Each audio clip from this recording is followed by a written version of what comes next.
welcome to Salubrious Skin with Dr. Irene. Today I'm talking about glutathione. Now, glutathione is something I came across several years ago for trying to improve my health without really knowing the huge benefits glutathione actually had. And I thought I'll give it a go. I'd tried various intravenous vitamins in the past, and I was a little bit beneficial, but wasn't something that I continued for the long term. And I thought, well, it's been actually over a decade, and why not try something else? And I had researched a fair bit about glutathione and psoriasis and autoimmune diseases and realised it was definitely something I should look into further. So when I did try it, it was a few spots on my body with psoriasis, and I wasn't really expecting too much, but basically within 5 sessions of 1,000 milligrams with some vitamin C and zinc, the skin, the rashes that I did have, a few lesions here and there, literally had resolved. But it wasn't until I had my little boy that this 3 amino acid combination became life-saving for me in an aspect. And what I mean by that is, after I had my little boy, I literally was covered with psoriasis again. I had not been like that for over 20 years. It was quite devastating, very challenging for me to, mentally get above that, especially with having a newborn and never being a parent before, doing all this for the first time, having had an episiotomy during my labour, so a little bit of healing time required from that perspective. And so when I thought I need to try glutathione, got the okay from my doctor to do it while breastfeeding, I went in full force. So I took, I had 2,000 milligrams of glutathione instead of 1,000, and within 5 weeks it had gone. So this was weekly, 2,000 milligrams and some vitamin C and zinc as well. And with that, I was not sure it was going to work. And I even asked my GP that I was seeing, because it needs to be prescribed by a general practitioner, and he was unsure as well, because he says, I've never treated anyone with this intensity before. Now, to give you an insight into what the psoriasis was like, it was like a wetsuit I had on. It was entire erythrodermic psoriasis, so completely covering my entire legs, arms, torso. Don't necessarily remember my face being affected, but I definitely remember majority of my body affected. And the challenge for me was that I was breastfeeding, so I couldn't take my herbs. I couldn't do all my usual things that I knew could actually help my psoriasis. So today I wanted to share with you what this substance is, give you more information about what it can do for other ailments, or just generally for general health and detoxification as well. And then perhaps it might be something that you would want to try. And I know even in Australia, varying states have different access to this. And so some people might not find this easily accessible, but at least it's something that you can look into and give a go. Now, the glutathione effects I achieved were purely through intravenous glutathione. It was not through oral, so I cannot recommend any brand. If you want to try oral supplements, and that's something that you'll have to trial and error. But as far as the benefits that I've achieved have been all through intravenous infusion of glutathione and zinc and C. And of late, I've done some infusions without the zinc. So that's also quite beneficial too. Now, glutathione is just made up of 3 amino acids: glutamine, glycine, and cysteine. And these 3 amino acids are very readily available in our food. So for a list of what vegetables and fruits have this sort of amino acids in there, you're talking about kale, broccoli, Brussels sprouts, cauliflower, onions and garlic, which isn't great for people with psoriasis, but it's definitely in there.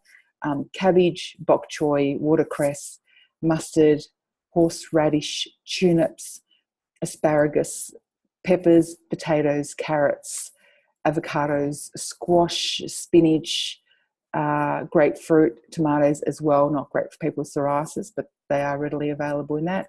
apples, oranges, peaches, bananas, and lemons. Now, the issue is that people with psoriasis, actually being researched that people with psoriasis have naturally low levels of glutathione. And glutathione is actually able to slow down the overproliferation of psoriatic lesions. So that's exactly what we want as psoriasis sufferers. We want to slow that overproliferation down, and that's what glutathione does. In addition to that, it's a master antioxidant. It's a master anti-inflammatory, and it's involved in the phase 2 detoxification process from our liver. So our liver has a phase 1 detoxification process and a phase 2 detoxification process. Phase 1 is basically enzymes sitting on the membrane of the liver cells are stimulated when toxins and various toxic chemicals are present.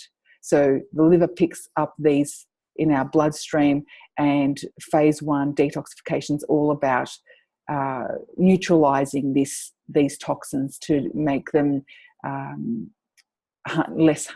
harmful to the body. Now, if there is a barrage of toxins that have entered the bloodstream, the phase 2 detoxification takes over for the residual toxins that haven't been able to be detoxified by phase 1.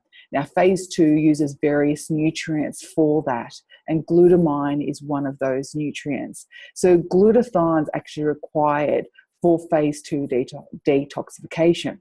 And people with psoriasis and various other autoimmune diseases don't have enough glutathione in their liver for phase 2 detoxification. So essentially, in seeing health practitioners, and mostly the ones in allied health, would use advice, will recommend advice based on not coming into contact with toxins. So, having very minimal toxins in your diet and lifestyle and all this sort of stuff. So to minimize the inability of your liver to do the job that's necessary.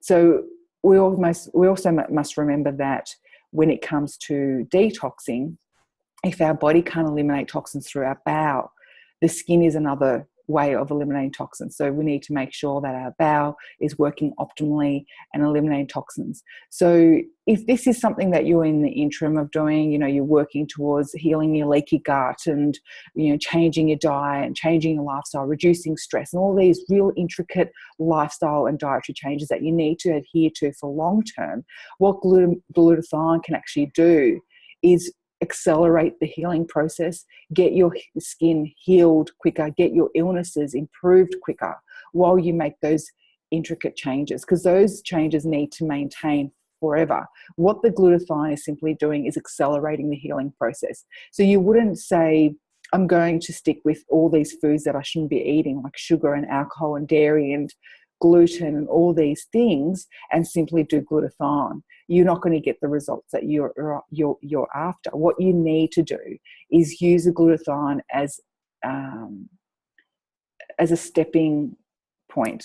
Basically, it's going to skyrocket your therapy through the roof. It's going to make you resolve your illness at a much faster rate. Now, I've not personally got experience with this, but glutathione actually been used for Parkinson's, Alzheimer's, other people with eczema have noticed benefit to their skin. It does have a skin brightening effect, and so a lot of people using it for melasma or just generalized improvement of skin pigmentation use glutathione on a readily basis. There's a lot of illnesses, I've Googled this, and a lot of illnesses, it's been proven for male infertility. It actually rejuvenates egg quality.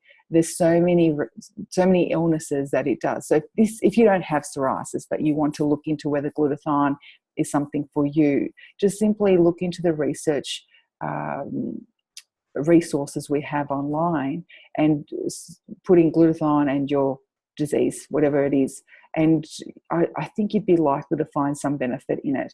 At the end of the day, it's not a drug. It's not bad for you.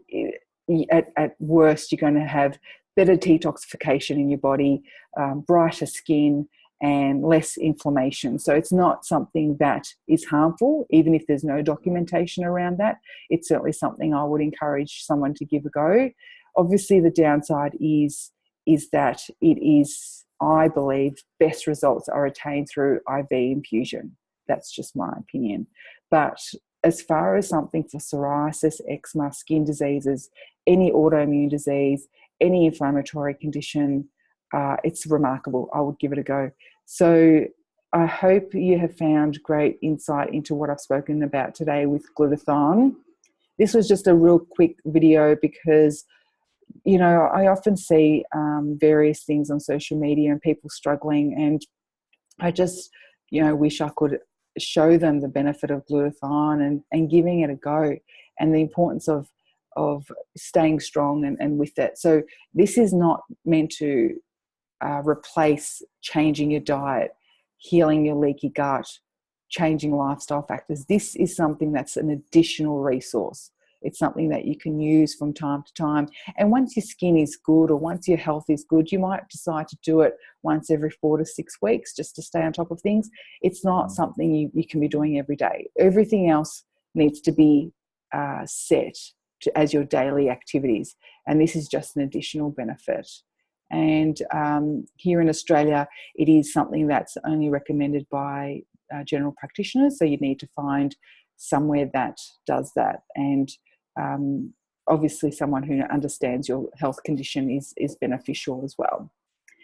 Okay, so that's it for today's episode. I hope you've enjoyed it. Give glutathione a go. To simply just increase your vegetables won't suffice the effects of dramatically reducing the inflammation as you get through an intravenous drip. So, you know, email me any comments or questions you might have to info@salubre.com.au, and I'll see you at the next episode of Salubre Skin with Dr. Irene.